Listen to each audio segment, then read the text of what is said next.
Location Malad विधानसभा। Dharavi project चल रहा है चुनावी भेंट, पक्ष और विपक्ष के गंभीर आरोप। मलाड को लावारिस समझता है भाजपा, कांग्रेस विधायक असलम शेख की गंभीर आरोप। कांग्रेस विधायक असलम शेख ने भाजपा उम्मीदवार विनोद सेलार पर लगाए गंभीर आरोप।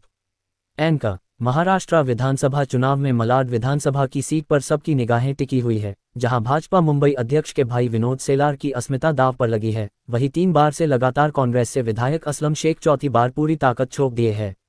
विनोद सेलार जहां 2 दिन पहले प्रेस कॉन्फ्रेंस कर धारावी प्रोजेक्ट को मलाड में लाने का गंभीर आरोप विधायक असलम शेख पर भाजपा उम्मीदवार विनोद सेलार ने लगाया था, जिसे लेकर आज असलम शेख ने एक कॉन्फ्रेंस के जरिए बीजेपी और उनके उम्मीदवार पर गंभीर आरोप लगाए।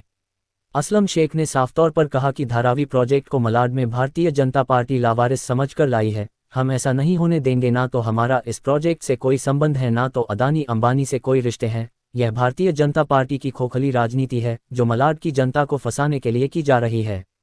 हमारी सरकार इस प्रोजेक्ट का विरोध पहले भी कर रहे थे, आज भी कर रहे हैं, आगे भी करेंगे। धारावी का प्रोजेक्ट मलाड में लाना भारतीय जनता पार्टी का एक उद्देश्य है कि यहाँ की जमीनों पर कब्जा किया जाए और अदानी अंबानी जैसे लोगों को बेच दिए जाएं, लेकिन हम ऐसा नहीं होने देंगे। ये हमारे ऊपर झूठे आरोप लगा रहे हैं। जनता इनको 20 नवंबर को मतदान से जवाब देगी।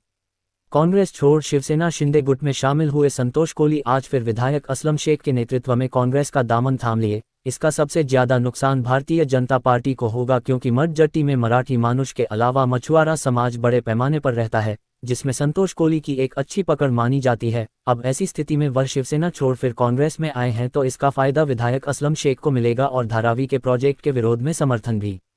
बाइट कांग्रेस विधायक असलम शेख मलाड विधानसभा। बाइट संतोष कोली। इस तरीके का प्रकल्प आ रहा है, आप विरोध करें। अपने गांव वाले जो उमर के इलाके के लोग हैं उन्हें क्या मैसेज देंगे आप? उनको यही मैसेज देना चाहता हूं कि जो अपने लिए साथ में है, ये मुद्दा जो उठाया है महायुति ने, ये गलत तरीके से उठाया। उन्होंने यहाँ के लोगों को विश्वास में लेना चाहिए था। यहाँ के बीजेपी के लोगों ने उसको विरोध करना चाहिए था कि भाई आप जो धारौली और आक्सा गांव में ये धारावी लोगों को बसाने की बात कर रहे हैं कि वहाँ के लोग नाराज होंगे, वहाँ के लोगों की क्या मंशा है, ये तो पूछना चाहिए था यहाँ के लोगों ने। वो बिल्कुल हमको विश्वास में नहीं लिया, सीधा लाके हम पे ये निर्णय थोप दिया। तो ये गलत चीज़ है, ये नहीं होनी चाहिए। गांव का माहौल है, एक मुंबई जैसे शहर में एक ही तो गांव बचा है जहां लोग आते हैं, घूमने आते हैं, फिरने आते हैं और एक गांव जैसा माहौल ढूंढते हैं, तो वो भी माहौल खत्म हो जाएगा। तो हम नहीं चाहते कि ऐसा हो।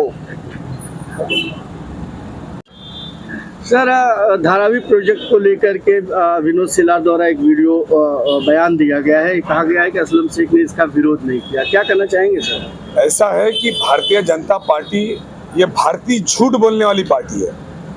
ये लास्ट जब सरकार का टाइम खत्म हो रहा था तो उन्होंने कैबिनेट के अंदर इस घाई में कई 100 निर्णय लिए। उसमें से एक निर्णय उन्होंने धारावी को मलाड में लाने का लिया और धारावी के लोगों को यहाँ पुनर्वसन करने के बारे में उन्होंने वो प्रपोजल पास किया। जिस दिन ये प्रपोजल कैबिनेट में पास हुआ उसी दिन मैंने सारे प्रेस में ये आह्वान किया कि ये प्रकल्प को हम मलाड में आने नहीं देंगे और मलाड में धारावी के लोगों के लिए जो प्रकल्प ला रहे उसका मलाड में विरोध है। हम धारावी वालों के विरोध में नहीं, धारावी वालों को धारावी में करो। उनका जीवन वहाँ गया है, उनको तुम उद्ध्वस्त करके यहाँ ला रहे हो। एक तो उनको बर्बाद कर रहे हो, उसके बाद में मलाड में रहने वाले हमारे तमाम जो गाँव करिए जितने गाँव उधर है उनको आप बर्बाद कर रहे हो। ये मलाड में जितने हमारी सोसाइटीज़ है इनके पार्किंग का प्रॉब्लम अभी से है, इनको आने जाने का प्रॉब्लम अभी से है।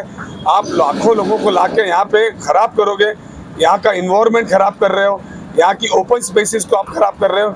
ये हम यहाँ पे आने नहीं देंगे, ये हमने निर्णय लिया हुआ है। क्या कहेंगे यहाँ के मतदाताओं के लिए, क्योंकि इसे क्या दुष्प्रचार के नज़रिए से देखा जाए, क्योंकि उन्होंने भू माफिया लैंड माफिया के बाद उन्होंने धारावी का मुद्दा इस चुनाव में एक एजेंडे की तरह से उठाया है। धारावी अदानी को देने का काम किया ताकि अदानी से भरपूर पैसा ले सके और पूरे महाराष्ट्र में वो पैसे से चुनाव ले सके।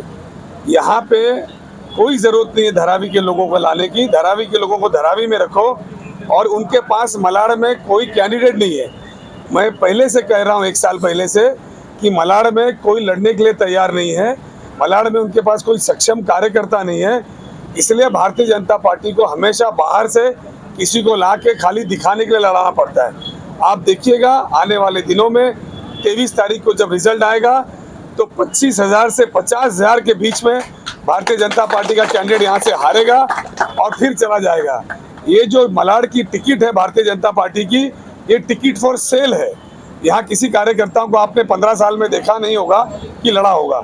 हर बार बाहर से कैंडिडेट लाते हैं, इस बार भी बाहर से लाए हैं और इस बार जो है एक नहीं दो भाई इस मुंबई से लड़ रहे हैं। भारतीय जनता पार्टी परिवारवाद की बात करती है और इसी मुंबई शहर में परिवार के 2 लोगों को टिकट दिया है और आने वाले 23 तारीख को दोनों भाई जो है वो अपने घर पे बैठेंगे। भाई मैं टिक टैक है।